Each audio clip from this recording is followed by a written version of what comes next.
heading to Sydney, Australia for the 2000 Olympic Games. And boy, I tell you what, it's all taking place here in Jackson, Mississippi. And hopefully we'll have better conditions in Sydney than these racers have faced all day today.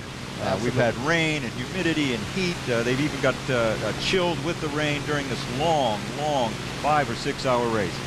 One thing to keep in mind, if you ever consider having this Olympic trials here again, the worse the weather, the more prestigious the race.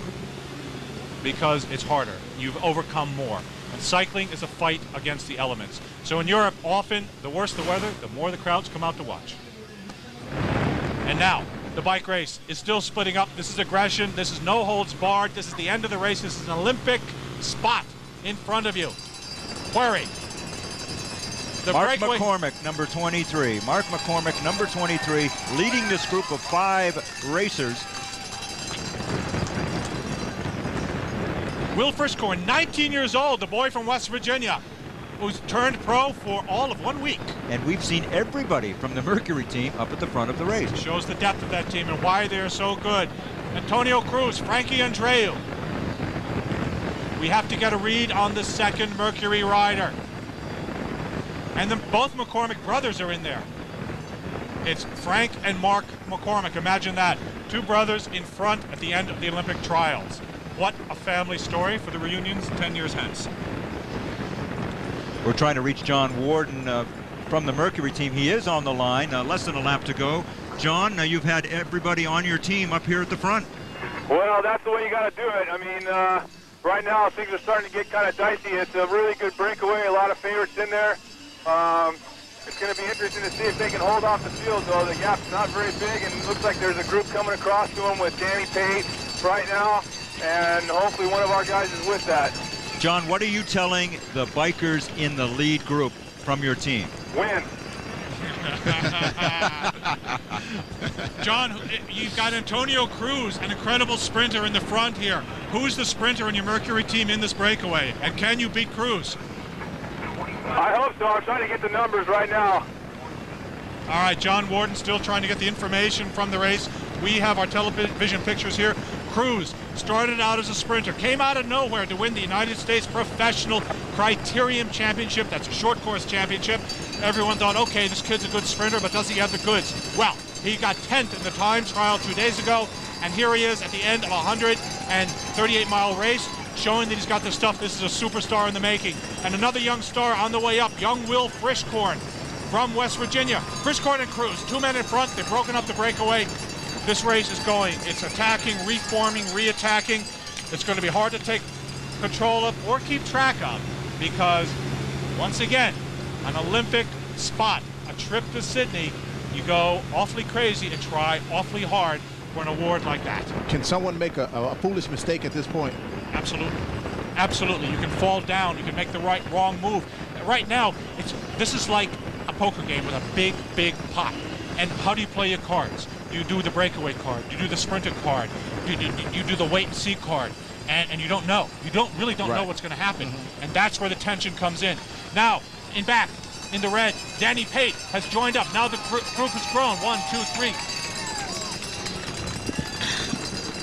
Almost 10 riders now in front, including all the strongest in the bike race. Frischkorn still in front. Dylan Casey, the McCormick brothers, Andreu, Pate, all the favorites, all the top riders in the United States are here. But the field, you can still see the field right behind.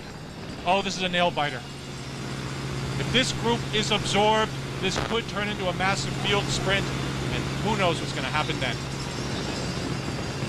The second longest race in North America being taking place right here in Jackson. And boy, I tell you what, as John Eustace just told us, it is a nail biter. The winner heading to the Olympics.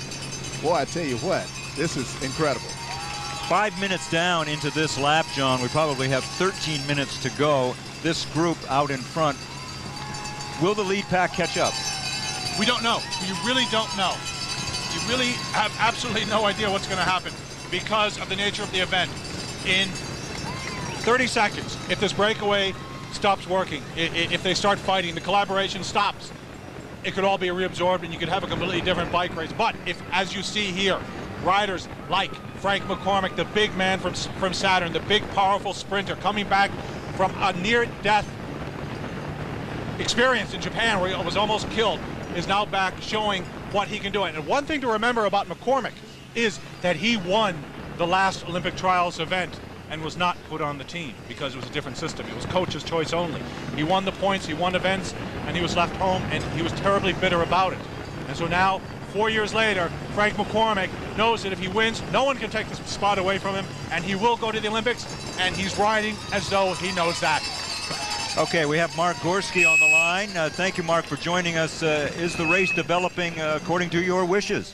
Well, this is what we wanted. We wanted Frankie in a small group of 6 or 8 guys. That's what we got. Okay, technical difficulty. Let's bust out of it. So we've lost Mark. He's back on the road someplace with some radio transmitting difficulties. But back at the front, Frank McCormick, number 24, pushing the pace. And he's extended a lead here, John. Look at him go. Look at McCormick go. Look at the effort all over his face. Look at the power. That's a big man. This is a great course for him. McCormick uses bigger gears than anyone in the racing world.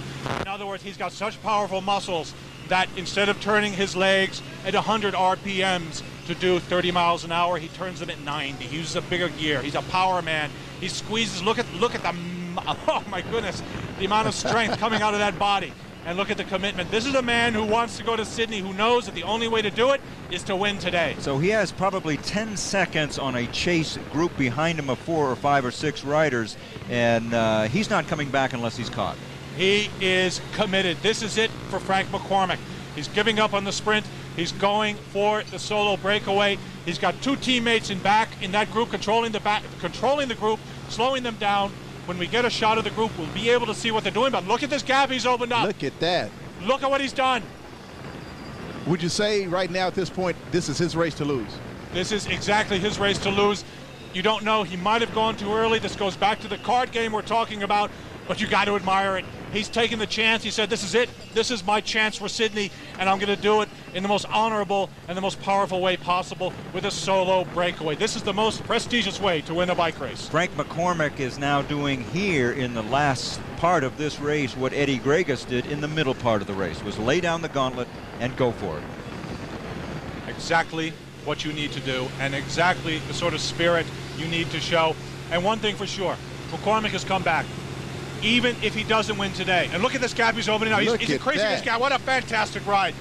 If he doesn't win today, there's a strong argument for coach's choice, for the fact that the coaches can say, you know what, on day that he was supposed to be there, he was there.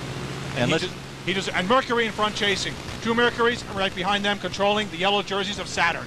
And just to review for those that missed the earlier part of our show, the winner here today is guaranteed a spot to go to Sydney to join Lance Armstrong and George Hincapie, with 2 other selections based on coach's discretion. That's it. Now watch the Saturn rider come through here. Watch the Saturn rider now coast in the back. The Mercury rider in the front. Now the Saturn rider slowing down behind the Mercury rider. This is the chase group behind Frank McCormick.